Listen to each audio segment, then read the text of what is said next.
სალამი მეგობრებო, უცებ იდეა მომივიდა ჩამეწერა მოკლე ვიდეო თუ როგორ დავამზადოთ ასე ვთქვათ საყვარელი სატყუარა ხრამულზე სათვიზაოდ.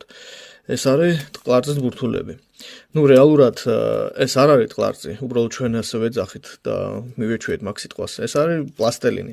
ტყლარწი არის მეორე, ჟელესავით რო არის რაღაც მასა, იმას ქვია ტყლარწი. ეს არის პლასტელინი. კარგი, იყოს ეს ტყლარწი. ესე იგი, ესე გამოიყურება, იყიდება ნებისმიერ მაღაზიაში, ასე ვთქვათ.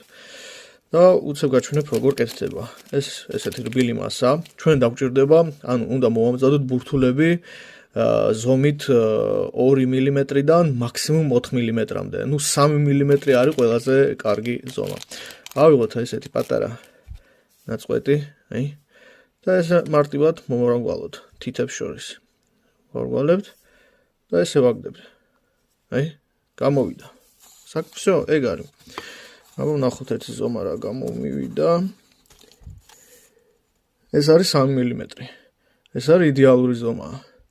ეხლა ამას დავეცდი, ანუ ესე ჩამოვყრი, შემიძლია შემდეგი გავაკეთო, ავიღო ესეთი პატარა ნაწყვეტი. ისევ დამარგვალო თითებს შორის, ესე მარტივად, იდეალური ფორმა მივცეთ, დავაგდოთ. და ესე ვაკეთებ, რა ვყრი ახლა აქ ჩამოვყრი რამოდენიმეს მოვამზადებ. დაველოდები გაშვებას უნდა სადღაც 4-5 საათი. ეგრევე არც ამოვაცვათ ნემსიკავზე, ჩამოიშლება, ეს უნდა კარგად გაშრეს. ამიტომ სათევზაო წასვლაზე წინა დღით ვამზადებთ, ვაგროვებთ და მე მივდივართ სათევზაოდ. დაველოდები გაშვებას და ვნახოთ რა შედეგს მოგცემს. მეგობრებო, დავამზადე, სულ რაღაც 9 საათშია ეს რაოდენობა გამომივიდა. არის სხვადასხვა ზომის, პატარა, საშუალო, დიდი, ანუ 2, 3, 4 მმ.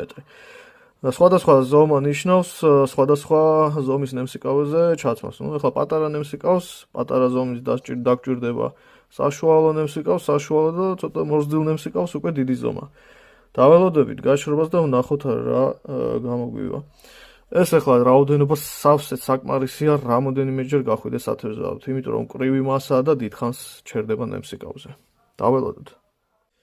ერთი სიტყვით გავიდა 4-5 საათი და მთლიანად შეშრა. ესეთი გამოდის, ავიღოთ. კრივი არის. კრივი. და არ იშლება, ანუ ფორმას ინარჩუნებს. ეხლა როგორ წამოვაცვათ ნემსიკავზე. აქვს ესეთი პატარა ნემსიკავი. ეხლა სამაგისო არ არის, უბრალოდ აქ გაჩვენებთ რა. და ესე ძალიან მარტივად. ესე ჩამოვაცვოთ.